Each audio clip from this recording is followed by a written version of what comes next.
un podcast de posgrados empresariales de la Universidad Panamericana, Campus Guadalajara. Aprender del mundo de los negocios ahora es más fácil. Buen día, bienvenidos a Entre Charlas y Negocios, nuestro podcast de la sección de posgrados empresariales en la Universidad Panamericana de Guadalajara.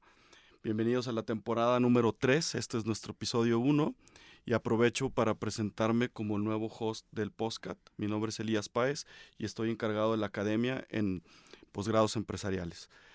Me da mucho gusto recibirlos y aprovecho la oportunidad para invitarlos a que participen con nosotros en esta nueva temporada, episodio tras episodio. El tema del día de hoy tiene que ver en el cómo incorporamos en las organizaciones una cultura de innovación. Tema que nos hace bastante relevante porque finalmente estamos viviendo una época de transformación en todos los sentidos en las empresas y lo que buscamos es entender este proceso de innovación como parte de esa cultura transformadora. Para ello me complace y tengo mucho gusto en presentar a nuestro invitado el día de hoy, que es nada más y nada menos que Álvaro Plasencia Núñez, que además es alumni de esta universidad, egresado de la carrera de la licenciatura de Administración y Dirección, si mal no estoy, por allá en 2013, Álvaro, creo que por allá, así es. Y además Álvaro tiene, como parte de esa experiencia académica, pues tiene un diplomado allí en Innovación para Alta Dirección por el IPADE. En el tema laboral es Managing Partner de Apto Innovación, que es una empresa que precisamente trabaja estos temas, además de otros emprendimientos como cofundador y participante activo. Como verán, pues Álvaro es una persona que tiene una experiencia importante en este campo y le damos la bienvenida. Muchas gracias por aceptar nuestra invitación, Álvaro. Gracias, Elías, y encantado de estar aquí. Muy bien. Como les decía en un principio, la intención de este tema es tratar de entender cómo incorporar la cultura de innovación en las empresas. Todo el mundo hablamos, y Álvaro, corrígeme si estoy equivocado, todo el mundo hablamos de innovación, todo el mundo pensamos que entendemos la innovación, pero implementarlo como tal, como parte de nuestro core business o como parte de nuestra filosofía de empresa, se vuelve complicado. Entonces, lo primero que quisiera que abordáramos, Álvaro, si no tienes inconveniente, es que nos dijeras desde tu perspectiva qué es esta cultura de innovación o qué es lo que pretenderíamos en una empresa, sobre todo en un entorno local o nacional, para buscar esta transformación en las empresas. Sí. Como bien dices, creo que alguna vez escuché, alguien me decía, la innovación está en boca de todos, pero en manos de muy pocos, ¿no? Y es una realidad. Me ha tocado llegar con empresas donde entras a la sala de juntas, la principal, y ves llenos de viniles, ¿no? Y una de las palabras que siempre ves es innovación ahí impresa. Y ya que empiezas a abordar con los directivos o con la dirección de la compañía, te das cuenta que no hay mucho conocimiento, ¿no? del concepto de la innovación. Y la innovación es chistoso, pero es el resultado de un proceso de diseño. Y cuando dices eso, la gente da un paso para atrás y dice, ¿pero cómo? Entonces, el diseño, por su naturaleza, tiene una característica principal que es la centricidad en las personas, ¿no? Si nosotros vamos a diseñar unos audífonos como los que traemos puestos, o un micrófono, o un banco, o una silla, uh-huh. el diseñador tiene el propósito de cumplir las expectativas del usuario con ese producto o servicio en el entorno en el que se va a utilizar. Y el éxito de un buen diseño es la experiencia de usuario, ¿no? Entonces, para las empresas, cuando les haces esa pregunta de, bueno, y explícame para ustedes qué es innovación, aquí lo veo, en la planeación estratégica está clara. Hay una percepción vaga, ¿no? del concepto, no está claro en cómo abordarlo. Como bien dices, ahorita hablabas de una palabra clave que es el entorno. Y en escuelas de negocios y en diferentes partes me he topado con unas siglas que describen el entorno como VUCA, ¿no? Que es volátil, complejo, ambiguo y incierto, ¿no? Incierto con U de sus siglas en inglés. Y es una realidad, ¿no? Realmente el entorno actual, nadie tiene con certeza qué va a pasar en los próximos 3 años. Hay muchas fuentes de información, es difícil saber a cuál hacerle caso. Hay cambios que pasan en otro lado del mundo y en otras latitudes que nos afectan de manera directa o indirecta. Entonces, lo que nosotros decimos en Apto es, la innovación es el elemento para combatir el entorno, ¿no? Y eso es importante tenerlo claro y empezar a estudiar la innovación como materia, ¿no? Cuando yo estudié en esta universidad, recuerdo, seguramente fue en temas de, no sé, segundo o primer semestre, porque es un concepto muy básico. Te enseñan el ciclo de vida de un negocio, ¿no?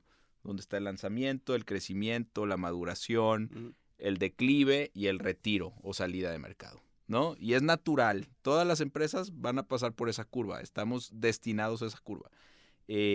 Ya dependerá qué tan innovadores somos, si nos toca ver a nosotros la muerte de nuestra empresa o llegará por más generaciones, ¿no? Pero la innovación es ese elemento que extiende la vida de los negocios y de los productos y de los servicios. Porque yo les puedo asegurar que si una empresa cae en una zona de confort y deja de detonar innovación incremental en sus productos, servicios, procesos o experiencias, esa empresa en menos de 15 años va a desaparecer, ¿no? Y eso anteriormente se conocía como mejora continua y es buenísimo. La mejora continua y la innovación incremental es la misma cosa. Es generar pequeños cambios y alteraciones en lo que hacemos, en nuestro core de negocio, que extienden la vida de nuestro de una línea de ingresos o de una compañía, ¿no? Entonces, la innovación en un entorno donde cada vez el ciclo de vida de los negocios se reduce porque es afectado por muchas variables más que antes, y eso es una realidad y está estudiado. Antes un producto tenía una vigencia de 30, 40 años en mercado. Ahorita estamos hablando de vigencias de 8 años en mercado. Entonces, ¿a qué se debe esto? A una innovación acelerada de muchos frentes. Está el competidor americano, el competidor local, el competidor gringo, la empresa más grande que te quiere comprar, o el emprendedor que ni siquiera tienes detectado que de repente te come el mandado, ¿no? Entonces, ese entorno pues, nos está obligando a generar mucha innovación en la actualidad, ¿no? Y es importante, creo yo, entender la innovación no como, sino, o sea, entender la innovación como desde el cómo la genero, cómo la detono, porque es algo que es complejo, porque requiere mucha estrategia, pero que ya hay literatura para que en los negocios empiece a hablar de esta centricidad en el usuario y del diseño como tal, como el proceso para detonarla, ¿no? Que sí, me gustaría más adelante abordar precisamente esa parte en el proceso y cuando hablas de esta literatura o de este marco de referencia que pueda tener la innovación, que de repente pues existe este desconocimiento en el empresario. Pero antes de ello, que me parece muy interesante la reflexión que nos dices, oye, estamos viviendo en un entorno complejo que tiene incertidumbre, volatilidad, que finalmente los ciclos se están acortando y además la demanda cada vez es más compleja en productos y servicios o en necesidades incluso que se van por ahí generando en este tipo de mercados, ¿no? Con temas de hipersonalización, de experiencias, en cada vez hay... A mí no me gusta mucho la palabra, pero finalmente nos ayuda a definir.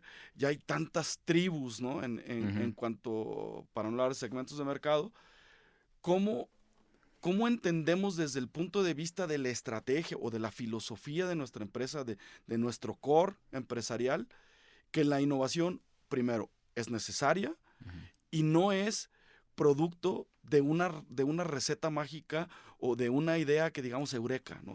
Esto se me ocurrió hoy en la mañana jugando golf, hace ratito que hablábamos, y ya llegué y de repente lo ponemos. O sea, ¿cómo lo implementamos en una empresa a partir de esta cultura que actualmente existe? Mira, lo acabas de decir muy claro, y Y justo te trajiste ahorita en tu comentario o en la introducción a la pregunta, trajiste una de las etapas del proceso de diseño, que es la ideación. La traías como una piedra, o digamos como el kickoff, el punto de partida. Y en innovación eso no es cierto, ¿no? Muchas veces creen que la innovación es eureka, me cayó la manzana, ¿no? Y aquí estamos. Para nada. La ideación es la tercera etapa del proceso de diseño. La primera y la segunda, ahorita te explico de qué va, porque la primera es la inmersión o descubrimiento, diferentes autores la llaman de diferente manera, donde en nuestro proceso, ¿no? Y ahorita te platico las similitudes que tiene con la arquitectura, con el diseño de muebles, con el diseño de interiores, lo que fuera, ¿no?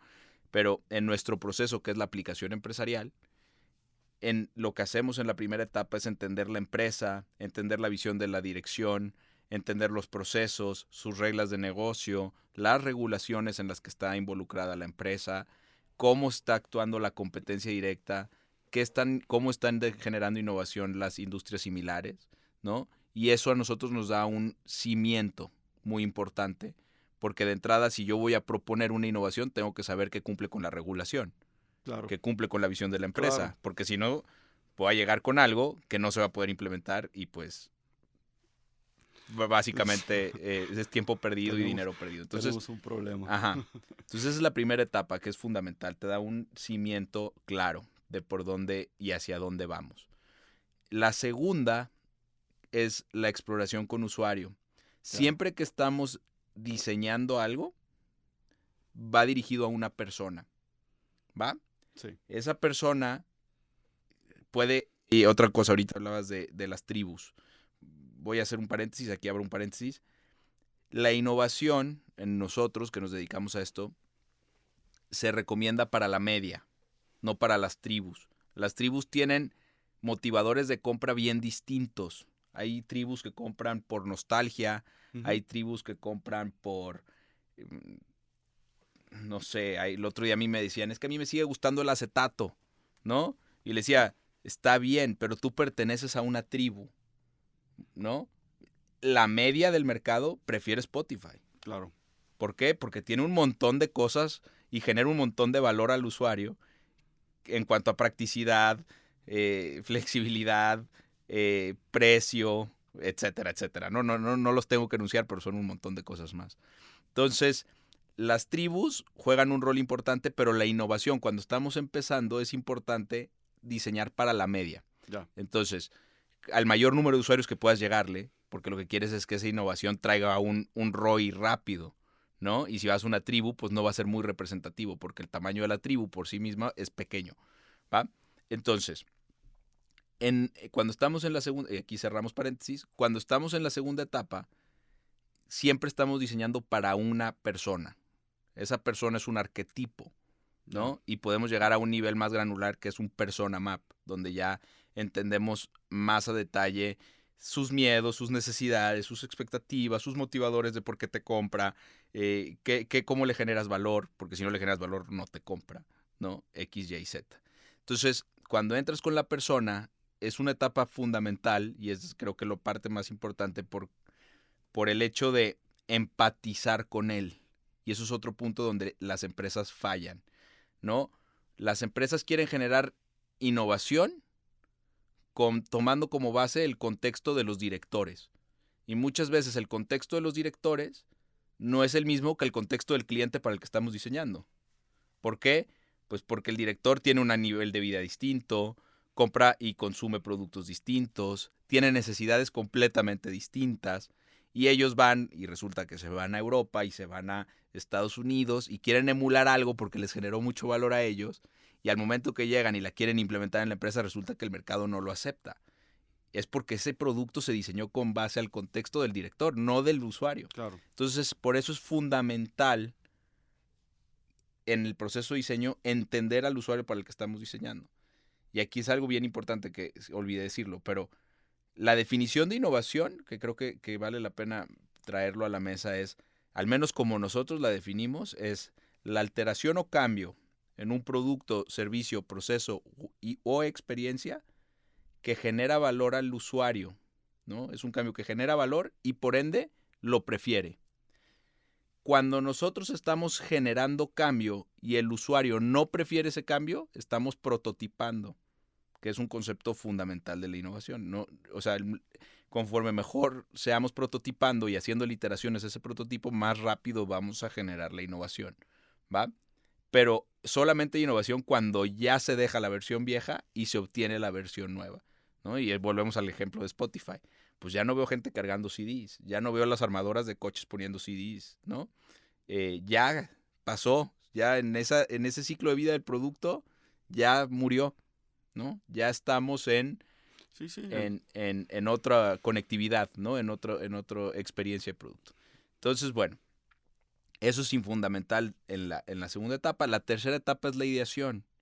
Y ahí es donde te decía, no es el eureka moment. O sea, cuando tú tienes la estrategia del negocio, su visión, sus valores, sus regulaciones, y luego tienes claro qué le duele al usuario, cómo es su experiencia para comprarte, por qué te compra, realmente entender el por qué te compra, tienes la materia prima que como diseñador tomas para idear, que es la tercera etapa.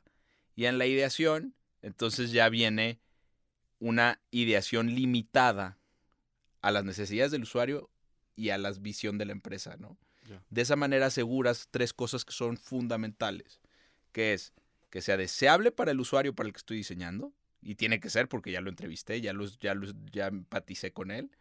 Tiene que ser viable para el negocio, que atienda sus valores, sus presupuestos y su estrategia en ese sentido. Y tiene que ser factible técnicamente. Que eso también lo olvidé mencionar, pero en la primera etapa analizas la infraestructura, la tecnología, los sistemas, etcétera, etcétera, ¿no? Entonces, cuando tú tienes una idea que cumple con esos 3 atributos, nosotros le llamamos que es un concepto exitoso. Un concepto, a diferencia de las ideas, agrupa muchas ideas que generan valor al usuario y que cumplen con las otras 2, ¿no?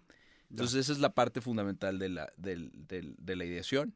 Después viene la definición, ¿no? Que ya entonces dices, bueno, pues tuvimos mucha ideación, pero no podemos empezar a lanzar prototipos o proyectos con todo, porque sería muy complejo. Ya sigues un camino. Y empiezas a depurar y priorizas, ¿no? Claro. Y la priorización es algo muy simple, pero se hace en la definición donde, según lo agudo que sea el dolor o la necesidad que tiene el usuario, le das mayor importancia. Porque como dice la teoría de innovación, que les dicen painkillers, ¿alguno ha visto estos libros de literaturas de diseño? Que son los pains y los painkillers, ¿no? O pain reliefs. Cuando tú tienes un dolor en una experiencia y me das la medicina para eso, automáticamente generas innovación, ¿no? Supongamos que te dicen, oye, ya para renovar tu licencia no tienes que venir a ningún lado. Resulta que vas a poder meter un portal, poner tu CURP, tu RFC, hacer el pago en línea y te la vamos a mandar a tu domicilio, ¿no? Pues el usuario dice, oye, está poca madre, ¿no? Pues prefiero eso que tener que ir a vialidad, formarme, perder una mañana. Me genera mucho valor. Claro. Me genera mucho valor, ¿no? Entonces, pues bueno, esa es la definición. Y algo bien importante que no viene ya en el proceso de diseño, la definición ya te lleva a, bueno, esto es lo que vamos a construir y esta es la innovación que queremos llevar a mercado.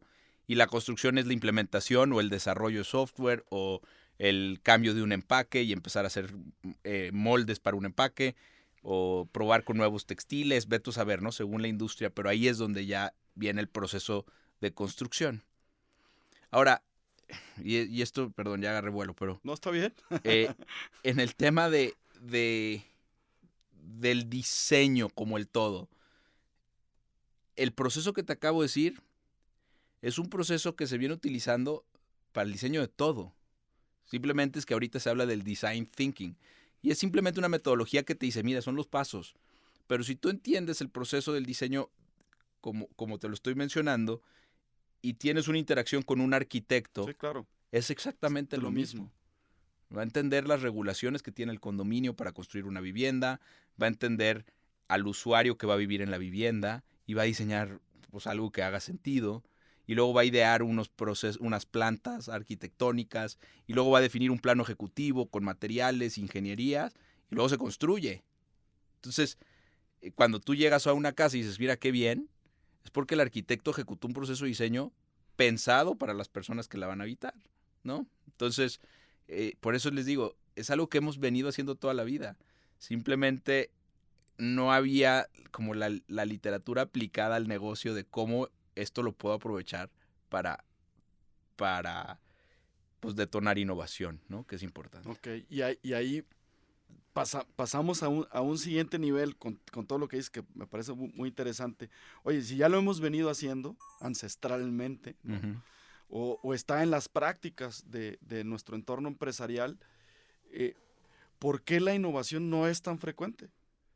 O sea, esta pregunta que la verdad a mí me azota como fantasma, decir, pues si lo podemos entender conceptualmente, como bien nos está explicando, ¿por qué es tan difícil de lograr en las empresas? ¿Qué hay en las empresas que no logramos materializar estos procesos? Es que es bien difícil porque todas las empresas nacen siendo innovadoras. ¿Por qué?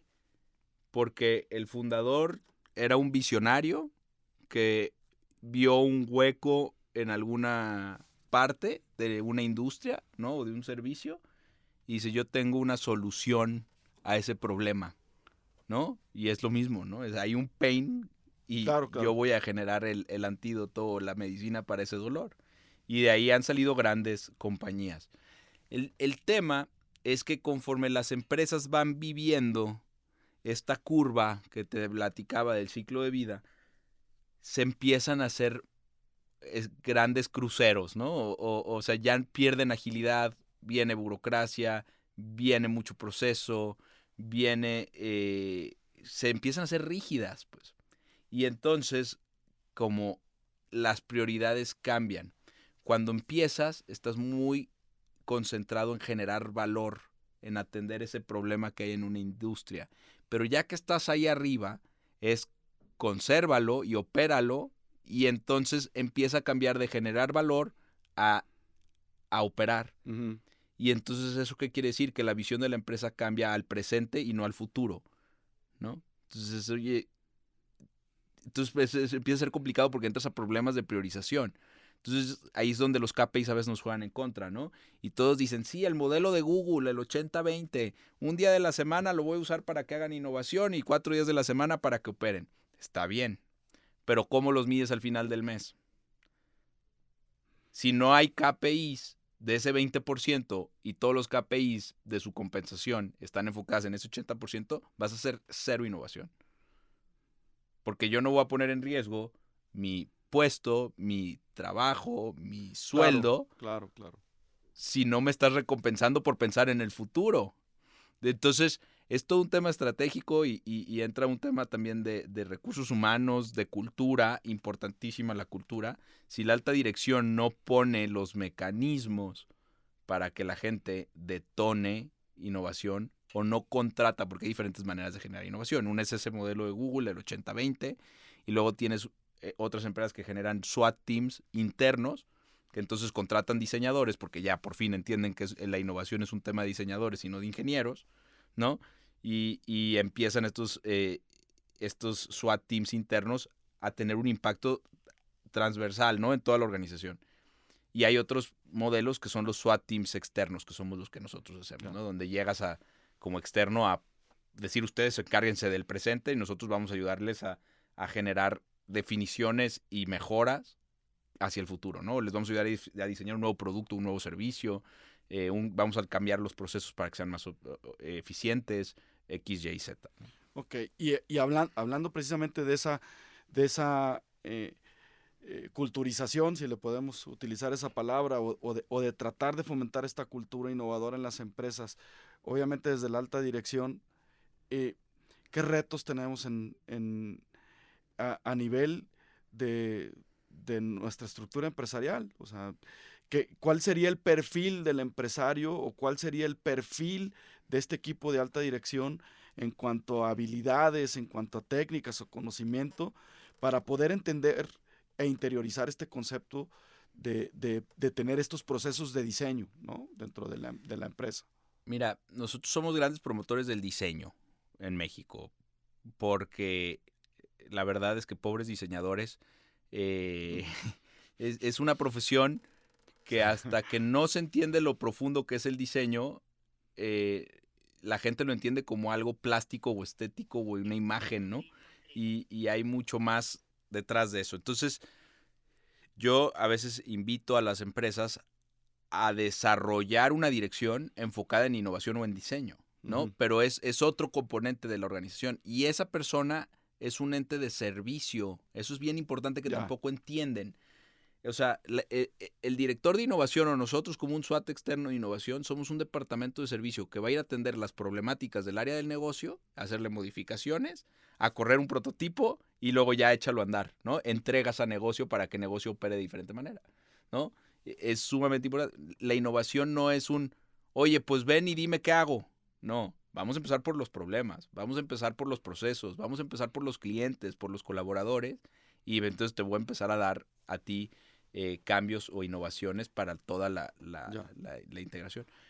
Pero sí es importante consolidar esa posición de dirección de diseño, que es un puesto importante de servicio, así como tienes el área administrativa, ¿no? Pero este puesto de servicio es el que te va a asegurar el futuro. Tampoco se trata de solamente pensar en el futuro y descuidar el presente, pues porque al final de mes hay que pagar la nómina, ¿no? Claro. Y hay que atender bien a los clientes. Pero sí esta complementariedad entre negocio y diseño es fundamental para que esto se implemente. Sí, claro, entendiendo que hay una sostenibilidad inmediata, Ujú. que es producto de las buenas prácticas operativas, pero también hay que tener una sostenibilidad a futuro y que esta área que tú propones, dices, tiene que estar pensando y ser medida en función de eso, ¿no? Sí. Ahora sí, que tomando un poquito lo que nos decías, pues les estamos pagando para prototipar. Para pensar el futuro. Y no necesariamente es que todo lo que haga va a tener un resultado final en el mercado, ¿no? O sea, que esto es importante entenderlo, porque en las empresas de repente somos muy milimétricos para medir lo que tenemos, ¿no? en la mano en cuanto a resultado, y da o no da. Y de repente estás hablando de esta área de servicio de diseño que tendría que tener esta métrica en función de qué tanto me estás dando alternativas para ir modelando el futuro, lo tomemos o no. Uh-huh. Porque puede haber un cambio de repente en el mercado, más en un país como el nuestro, que cada 4 o 5 años hay cambios a nivel externo o en el macroentorno del país, que de repente pues hace complicado. Hoy invertí 5 años de mi vida empresarial y le metí recursos a una probable idea o un conjunto de ideas que probablemente por la situación actual pues tendrían que estar guardadas en el cajón, ¿no? Como los yo me hago el símil con el bosquejo del pintor, ¿no? Que de repente un cuadro tiene 1000 bosquejos atrás. Sí, ¿no? Y ahí es la innovación en el cuadro, ¿no? Es donde se plasma el aprendizaje de todo. Sí, o sea, no es responsabilidad de la dirección implementar todo, por supuesto que no. Es muy difícil llevar a una buena documentación de un cambio o de una innovación en ese sentido. Pero también hay tendencias, ¿no? Y a las tendencias no nos podemos, no nos podemos... No puedes decir que no. No les puedes decir que no, ¿no? Oye, un supermercado que no está pensando en cómo hacer delivery después de la pandemia, pues sería raro, ¿no? Bueno, ¿qué me estás ofreciendo? ¿No? O un cine que no tuviera aplicación, me sorprendería mucho decir, oye, voy a empezar un cine y no voy a tener una aplicación donde puedan consumir la cartelera y puedan comprar sus boletos. Como que ya hay una tendencia a decir, bueno, la industria ya llegó a un cierto estándar y si tú no llegas ahí vas a ser rezagado de la industria. Y ahí está en mucho riesgo la continuidad del negocio. Entonces, definitivamente hay innovaciones que nos obliga el entorno y nos obliga la tendencia a ejecutarlas. Y hay otras en las que definitivamente hay un criterio, hay un timing, el time to market, ¿no? Que se pueden esperar un poco más, pero también si ya se está invirtiendo en esto, pues hay que hacer pruebas y demás.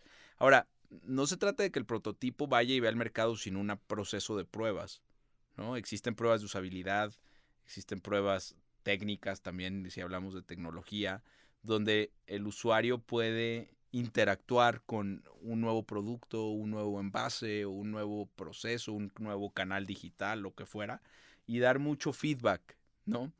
Entonces, todo ese feedback que obtienes son esos bosquejos que mencionas, ¿no? Donde tú llevas el primer bosquejo y lo llevas con un grupo con mucho control de usuarios, ves cómo lo utilizan y dices, ¿jala o no jala? Si no jala, va para atrás al laboratorio y a hacer las iteraciones a ese bosquejo, ¿no? Y luego lo vuelves a llevar. Y ya una vez que lo tienes ya bien validado y bien probado, pues entonces ya es momento de darle la luz, ¿no? De sacarlo y que atienda ya la media general. Ya. Pues qué interesante, Álvaro, lo que nos planteas. Definitivamente, parte es mindset, Uh-huh. pues, no solamente de la dirección de la empresa, obviamente, pues es una parte importante porque como tú decías hace un momento, pues alguien empezó con una visión, con una idea, ¿no? Que resolvía un problema, incluso a nivel personal, y que ves la oportunidad de rentabilizarlo, ¿no? O de materializarlo de otra manera, pero aquí, y con esta pregunta me gustaría concluir como tal tema para darle paso a algunas de las inquietudes que tenemos en lo particular y algunos de nuestros espectadores o la gente que interactúa con nosotros. ¿Cómo, platícanos desde tu perspectiva, o sea, qué vieron ustedes? O sea, tú, tu grupo de socios, ¿qué vieron hace 10 años? ¿Qué entendieron o qué hizo clic en sus mentes como para decir, hay una posibilidad de, a través de esta formación, el concepto de mi educación en el mercado no me gusta, pero a través de esta formación o de esta presentación de estos procesos de diseño, apoyados en metodologías que están probadas y que han funcionado, ¿de dónde vieron esa oportunidad de negocio? ¿O cuál fue la luz? Si estamos hablando que es un tema cultural y cambiar costumbres, usos, ideas, incluso ideologías, es complicado. Platícanos un poco de eso. Mira, en tema de emprendimiento viene una palabra que siempre suena, que es muy cierta, que es el pivotaje, ¿no? Que vas como, yo les llamo como las bandas del boliche, ¿no? Cuando estábamos chicos en el boliche y levantabas las bandas, pues así es que la pelota iba de lado a lado, pero al final de cuentas tiraba un pino, ¿no? Y fue un proceso así. Fíjate que como en el 2017, mis dos socios son ingenieros mecatrónicos, ¿va? Entonces, nosotros nos enfocamos desde antes de caer en cuenta del diseño en mucho desarrollo y tecnología, porque teníamos la base técnica. Entonces, conforme íbamos haciendo proyectos, lo que hacíamos, ahí te va lo que hacíamos todo el diseño, éramos muy buenos para documentar productos y servicios digitales, y hacíamos todo el diseño y se iba solamente una cotización de construcción, o sea, del desarrollo del software. Y así operamos muchísimo tiempo porque no sabíamos que lo que hacíamos generaba valor. Todo este proceso de documentación, ¿sabes? O sea, éramos buenos para eso. No sabíamos cómo monetizarlo, pues estábamos muy chicos. En el 2017 yo tuve una junta con mis socios y les comenté y les dije, mira, aquí estoy viendo una Y en el futuro de la compañía. Les dije, si la empresa va a ser una empresa de desarrollo de software, yo no puedo ser el director general. Y me decían, ¿por qué? Digo, pues no soy técnico, no soy desarrollador. O sea, los retos que eso conlleva son distintos. Pero creo que podemos ser una empresa de diseño, donde el valor de lo que hacemos está previo al producto, en toda esta centricidad en el usuario, en todo este diseño, en todo que le da mucha seguridad al empresario en que ven un método, ¿no? Entonces, tomamos la decisión de que nos íbamos a ir por el camino del diseño, y entonces, bueno, pues cambia toda la compañía, claro, ¿no? Entonces cambian los servicios, cambia la manera en la que cobras, cambia la manera en la que operas, cambia toda la comunicación y la cultura de la empresa hacia ser una empresa donde antes contratamos más ingenieros. Y no es que hemos dejado de contratarlo, simplemente es que ya tenemos un equipo de diseño mucho más también muy robusto, ¿no? Que le simplifica, y aparte es una sinergia padrísima porque le simplifica un buen diseño, un buen arquitecto simplifica mucho el trabajo de construcción. De la misma manera pasa cuando estamos ejecutando un proyecto de innovación digital. O sea, un buen diseño, te vas por la autopista cuando quieres desarrollar. Claro. Le quitas todas las fricciones, todas las faltas de definición, toda la problemática y complejidad que tiene el software, ¿no? Entonces, a raíz de eso nos hemos diferenciado. Aparte, decíamos, hoy en Guadalajara, la competencia de firmas de desarrollo de software es altísima. Hay mucho talento que maquila software aquí y lo hace bien, ¿no? Entonces, también el mismo mercado nos llevó a decir, encuentra tu nicho, enfócate ahí y evangeliza al cliente, porque el cliente de esto no sabe nada. Y eso es donde nos hemos dedicado a picar piedra y hacerlo todos los días, ¿no? Oye, interesante como lo planteas, y me gustaría concluir con esto para pasar a algunas preguntas que tenemos ahí preparadas. La empresa como tal, o sea, tú viviste este proceso de rediseño o de diseño en tu propio negocio. Uh-huh. O sea, la empresa tuya y de tus socios empezó con una idea que solucionaban, ¿no? Con una visión, solucionaron un problema en el mercado, pero luego, ¿dónde está nuestra ventaja competitiva? ¿No? Vamos a estar perdiendo proyectos seguramente o ganando proyectos en función de qué tan competitivos podemos ser en costos, en precios o en acortar nuestros procesos. Y eso hace empresas muy ágiles, por un lado, pero que de repente no hay una visión de futuro clara, ¿no? Porque siempre va a haber alguien antes, durante o después que lo haga mejor que nosotros, Uh-huh. ¿no? Eso, la historia en el mundo empresarial, ¿no? En la empresa moderna nos ha dado cualquier cantidad de ejemplos de eso.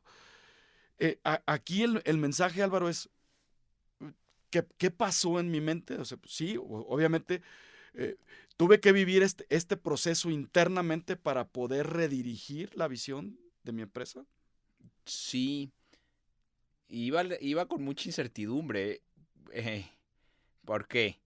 Porque no sabes si te lo van a pagar. No, es la verdad. Sí, claro. Oye, ¿cómo que te voy a pagar? Pero yo quiero saber cuánto va a costar hacerlo. Es que todavía no sé, lo tengo que diseñar y para eso me vas a pagar.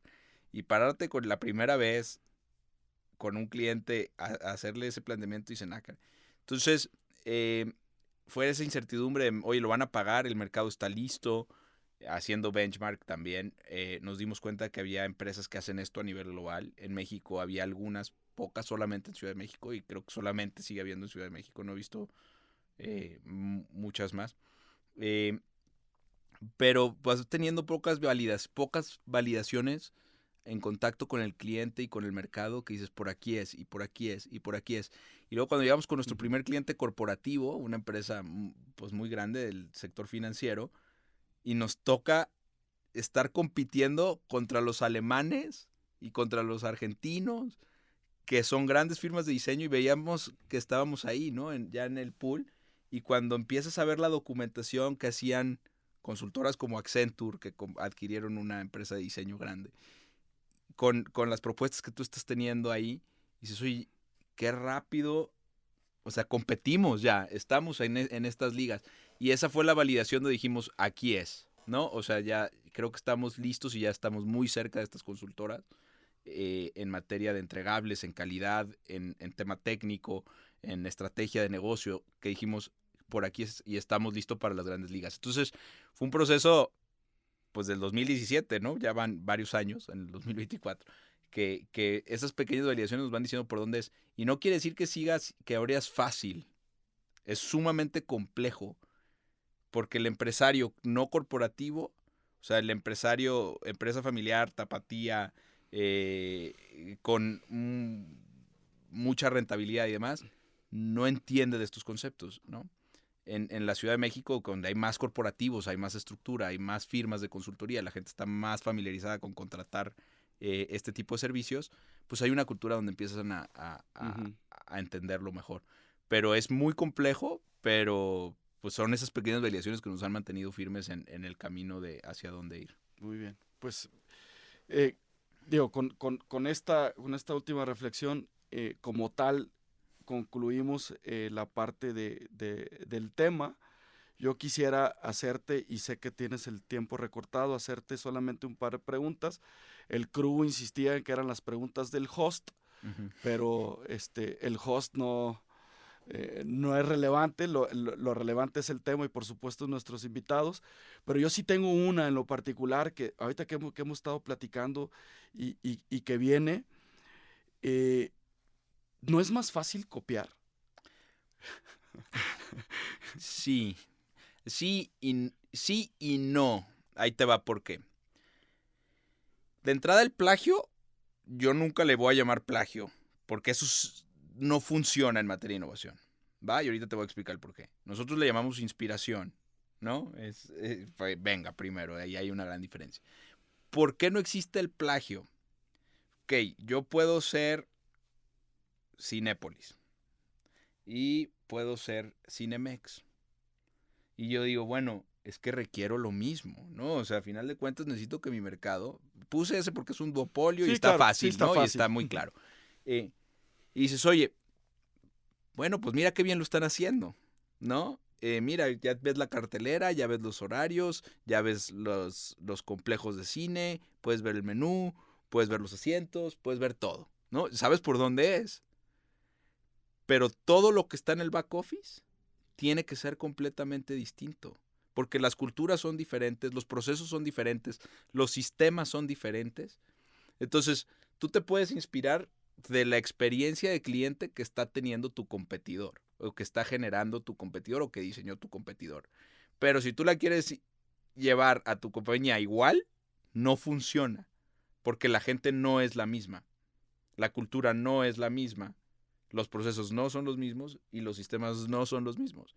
Entonces, no se puede. Entonces, no existe la palabra plagio en ese sentido. No, sí, no sé si con esto queda claro, pero Sí, la inspiración es importantísima hacerla en el proceso de benchmark, en la etapa 1, ¿no? Donde quieres, y te decía, cómo es que está haciendo tu industria y qué están haciendo industrias similares, ¿no? ¿Por qué? Porque de ahí tomas un montón de ideas de, mira, lo están resolviendo de esta manera. Ahora, ¿cómo me lo traigo a mis procesos? Claro, ¿no? que nosotros en marketing le llamamos el benchmarking. Sí. O sea, vas y las mejores prácticas, nadie estamos peleados con las mejores prácticas, pero cómo me la traigo y la tropicalizo o la pongo de acuerdo a mi realidad operativa como empresa, ahí vendría este proceso de innovación. De diseño. De diseño, perdón, que nos va a llevar el resultado es la innovación, Sí. entendiéndolo, así pudiéramos concluirlo. Sí, mira, cuando yo, ahorita volviendo a eso, exacto, así tal cual, pero cuando yo llego a las ventas, a las salas de juntas y veo esa palabra de innovación, les digo, es tan absurdo como poner la palabra ventas. Sí, claro. No, es, oye, pues ventas, pues todo el mundo quiere ventas, claro. ¿Cómo las vas a generar? ¿No? Sí, claro. Entonces, innovación, pues todo el mundo la quiere, ¿cómo la vas a generar? ¿No? Eso. Pues mira, yo te agradezco en esta parte. Tengo una última, así rápida pregunta, por tema de tiempo, pero esto es algo que discutí con algunos grupos. A mí me gusta hablar de estos temas, particularmente he estado participando en algunos de los programas que nosotros tenemos, la administración de proyectos, que tiene mucho que ver con estos procesos, y ellos me decían, oye, pero esto o eres o no eres innovador. Y yo les decía, pero pues es que o sea, si lo puedes desarrollar en cualquier empresa que estaba desde cero y de repente la rompió, como coloquialmente se dice en el mercado, ¿por qué no lo podemos aplicar para nosotros mismos? ¿No? Y pensar en que me puedo desarrollar, puedo tener un marco de referencia y a partir de eso puedo reinventarme con una mentalidad que a través de estos procesos de diseño y estos procesos de análisis pueda resultar en una mente innovadora en la empresa. A ver, si entiendo el eres o no eres, ¿no? Porque existe el carácter, la personalidad y nuestros talentos y dones, ¿no? En la innovación, esto es algo que ya no nos dio el tiempo, pero la primera palabra que te decía es cambio o alteración, ¿no? En su definición. El cambio duele.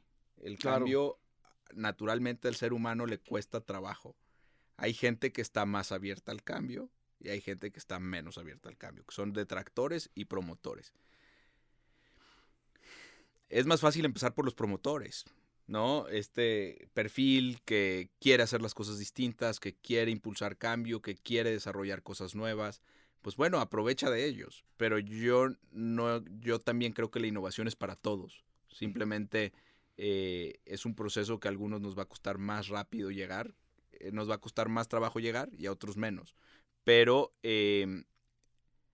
pues eso, ¿no? O sea, creo que es para todos. Simplemente hay detractores, hay promotores y es un tema de personalidad, ¿no? Si tú traes a alguien del área administrativa o contable, pues naturalmente su pensamiento es más complejo o cuadrado. Lo podríamos decir cuadrado, porque complejo podría tener una connotación negativa, ¿no? Más estructurado.